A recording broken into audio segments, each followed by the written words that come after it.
அன்பு தமிழ் நெஞ்சங்களுக்கு வணக்கம். ஃபர்ஸ்ட் ஷோ நிகழ்ச்சிக்கு உங்களை அன்போடு வரவேற்கின்றேன். இன்றைய ஃபர்ஸ்ட் ஷோ நிகழ்ச்சியில சாத்தான் தி டாக் திரைப்படத்தின் திரை விமர்சனத்தை தெரிந்து கொள்ள போகிறோம். வாங்க நிகழ்ச்சிக்கு போவோம். தாயே பேயானக்க மகள்கள் எப்படி நிம்மதியா வாழ முடியும் அப்படிங்கிறது தான் இந்த படத்தினுடைய கதை. ஒரு காலத்துல இந்தியாவுக்கு கிறிஸ்தவர்கள் வந்த போது கிறிஸ்தவர்கள் எப்படி இயேசுநாதரை வழிபடுறாங்களோ அதே மாதிரி ஒரு குரூப் சாத்தானை வழிபடுறவங்களும் இருந்திருக்காங்க. சாத்தானுக்கு நரபலி கொடுத்தா கேட்டது கிடைக்கும் அப்படிங்கிற நம்பிக்கை. ஆடு மாடுகளை போல மனிதர்களையும் பலி கொடுக்கின்ற வழக்கம் இருந்திருக்கிறது. தமிழ்நாட்டுல ஒரு மலை கிராமத்துல இயேசுனுடைய ஆலய வழிபாட்டுக்கு போறவங்களும் இருந்திருக்கிறாங்க.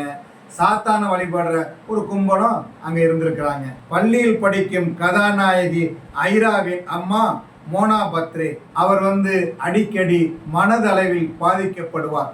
அவருக்குள்ள ஒருத்தர் இருந்துகிட்டு என்னமோ பண்றாங்க அப்படிங்கிற மாதிரி அவருடைய செயல்பாடுகள்லாம் இருக்கும். அதாவது கையை வெட்டிக்குவாரு, விரலை வெட்டிக்குவாரு, பல்ல வெட்டிக்குவாரு, ஏன் ஒரு கண்ணையை எடுத்து பிடிங்கி வெளியே போட்டுவாரு. இப்படி விசித்திரமான வேலைகள் எல்லாம் அவர்கிட்ட பார்க்கலாம். அம்மா உடலை காயப்படுத்தி நடந்து கொள்வதும் விசித்திரமாக பேசுவதும் முறைப்பதும் கதாநாயகி ஐராவுக்கு அதிர்ச்சியாக இருக்கும். அம்மாவுடைய உடலை சாத்தா இறங்கி இருக்கு, அதுதான் அம்மாவை இந்த பாடு படுத்துது அப்படின்னு கதாநாயகி ஐரா நினைப்பாங்க. ஊர்லயும் அடிக்கடி மர்ம மரணங்கள் நடக்குது. இதெல்லாம் இவங்க அம்மாவால தான் நடக்குதுன்னு சில பேர் நினைப்பாங்க. திடீர்னு ஒரு நாள் ஒரு குழந்தை காணாம போயிடும். அந்த குழந்தை காணாம போனதுக்கும் இந்த அம்மா தான் காரணம் அப்படின்னு ஊர் மக்கள் நினைப்பாங்க. அதனால இவங்களை அடிக்கணும், விரட்டணும் அப்படிலாம் முடிவு பண்ணுவாங்க. மனிதர்களை வாழ வைக்கிறேன் என்கிற பெயரில் நீங்க தான் பாவம் பண்றீங்க என்று பாதிரியாரை எதிர்க்கிறார் ஐராவின் அம்மா மோனபத்ரா. அடுத்த நாள் பாதிரியார் மரணம் அடைகிறார். தாய் மீது பேரன்பும் அவரது நடவடிக்கைகளை கண்டு ஆத்திரமும் அடைகின்ற கதாநாயகி ஐரா அம்மாவை ஒரு கட்டத்தில் எதிர்க்கிறார். மகள் என்று கூட பார்க்காமல் மகளின் கழுத்தை பிடித்து நெருக்கிறார் அம்மா. இதெல்லாம் அம்மாவின் செயல் அல்ல, சாத்தானின் செயலாக இருக்கிறது. அம்மாவுக்கும் பொண்ணுக்கும் நடந்த சண்டையில பொண்ணு ரொம்ப பாதிக்கப்படுறாங்க. இதை கேள்விப்பட்ட கதாநாயகன் எப்ஜே ஓடி வர்றாரு. மகளை ஆசீர்வதிட்டு போறாரு, வைத்தியம் பார்க்கிறாரு, தங்கையையும் பாதுகாக்கிறாரு. கதாநாயகி ஐராவின் அம்மாவால் தான் இவருக்கு இவ்வளவு பெரிய பிரச்சனை நடந்திருக்கு அப்படின்னு கதாநாயகன் அறிகிறாரு. அதனால நண்பனை கூட்டிக்கிட்டு கதாநாயகியினுடைய வீட்டுக்கு போறாரு. அங்க போனா கதாநாயகியோட அம்மா இல்லை. அதன் பிறகு அங்கு ஒரு உருவத்தை பார்க்கிறார். அதாவது பெரிய உருவத்தை பார்க்கிறார். அது என்ன உருவம்னு தெரியல. பெருசா அதிர்ச்சி அடைகிறார். நண்பனும் பாதிக்கப்படுறாரு, இவரும் பாதிக்கப்படுறாரு. இவருடைய உணர்வுகள் வேற மாதிரியா மாறிடுது. இந்த நிலையில் மர்ம மரணங்களை உடற்கூறு ஆராய்ச்சி செய்ய விடாமல் ஏதோ ஒன்று தடுக்கிறது. டாக்டர்களும் அவரது உதவியாளர்களும் அங்கிருந்து அலறி அடித்து ஓடுகிறார்கள். ஐராவின் வீட்டில் இருக்கின்ற அந்த கொடூரமான உருவம் யார்? அதற்கும் இந்த மர்ம மரணங்களுக்கும் என்ன தொடர்பு இருக்கிறது? இதையெல்லாம் தெரிஞ்சுக்கிறதுக்காக போலீஸ் அதிகாரி அந்த வீட்டுக்கு போகிறார். அங்கு போன பிறகு அவருக்கும் மிகப்பெரிய அதிர்ச்சி இருக்கிறது.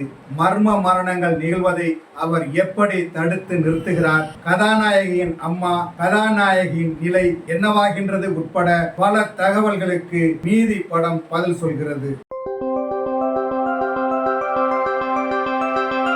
இந்த படத்தின் நாயகன் எப்ஜே ஸ்கூல்ல படிக்கிறாரு.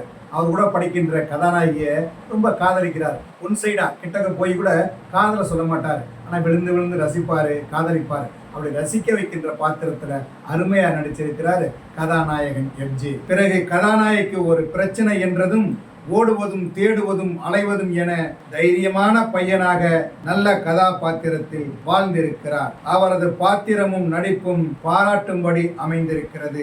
இந்த படத்தின் கதாநாயகியாக ஐரா நடித்திருக்கிறார். வீட்டில் அம்மாவுடன் பிரச்சனை, வெளியில் காதலன் விரும்புவதை ஏற்க முடியாமல் தவிப்பது, அம்மாவிடமிருந்தும் சாத்தானிடமிருந்தும் தங்கையை காப்பாற்ற போராடுவது என்று பரிதவிக்கும் பாத்திரத்தில் நடித்து மனதிற்குள் நிற்கிறார். ஐராவின் அம்மாவாக பேய் வந்து உள்ளே இருந்து கொண்டு அவரை பாடுபடுத்தும் பாத்திரத்தில் நடித்து மிரள வைத்திருக்கிறார் மோனா பத்ரா. நன்றாக இருப்பார், திடீர் திடீர் என மாறுவார், காயப்படுத்திக் கொள்வார், பிள்ளைகளை நினைத்து வேதனைப்படுவார், பிள்ளைகளை எதிர்ப்பார், கழுத்தை நெரிப்பார். இப்படி பரிதாபத்துக்குரிய பாத்திரத்தில் நடித்து மிரள வைத்திருக்கிறார் மோனா பத்ரா. நல்ல குடும்ப பெண்ணாக கணவன் மீது அன்பு, குழந்தை மீது பாசம் உள்ள பாத்திரத்தில் நடித்திருக்கிறார் சாந்தினி தமிழரசன். சாத்தானை வணங்குவதையும் அதற்கு பலி கொடுப்பதையும் அவர் எதிர்க்கிறார். அதனால் சில கூட்டத்தினரிடம் அவருக்கு கெட்ட பெயர் ஏற்படும். அவருடைய பாத்திரத்திற்கு 2வது பார்ட்ல தான் நிறைய வேலை இருக்கு. அதனால முதல் பார்ட்ல பெருசா அவருக்கு வாய்ப்புகள் இல்லை. பாதிரியாராக நடித்திருப்பவர், காவல்துறை அதிகாரியாக நடித்திருப்பவர், நாயகனின் நண்பர்கள், பிரின்சிபாலாக வருபவர் என படத்தில் நிறைய பேர் நடித்திருக்கிறார்கள். இயற்கை எழில் கொஞ்சும் அழகான மலை கிராமத்தில் மிக மோசமான சம்பவங்கள் நடக்கிறது. அந்த சம்பவங்களை நம் மனதுக்குள் கடத்துகின்ற அளவுக்கு தனது மிரட்டலான ஒளிப்பதிவை தந்திருக்கிறார் பாலாஜி ஜி ராமசாமி. ஒவ்வொரு காட்சியிலும் நம்மை பதற வைக்கிறார். படத்தை படு வேகமாகவும் தொய்வில்லாமலும் கொண்டு சென்றிருக்கிறார் படத்தொகுப்பாளர் ராஜ்குமார். இந்த படத்திற்கு அஸ்வின் கிருஷ்ணா இசையமைத்திருக்கிறார். பின்னணி இசைக்கு முக்கியத்துவம் உள்ள படம். அதாவது பரபரப்பா போகணும், விறுவிறுப்பா போகணும், பயமுறுத்தணும், அதுக்கு தகுந்த இசையை கொடுக்கணும் இல்லையா, அதை பிரமாதமா செஞ்சிருக்கிறாரு. படத்தை தூக்கி நிறுத்திருக்காரு. சில இடங்கள்ல சவுண்ட் ஜாஸ்தியாவே இருக்கு.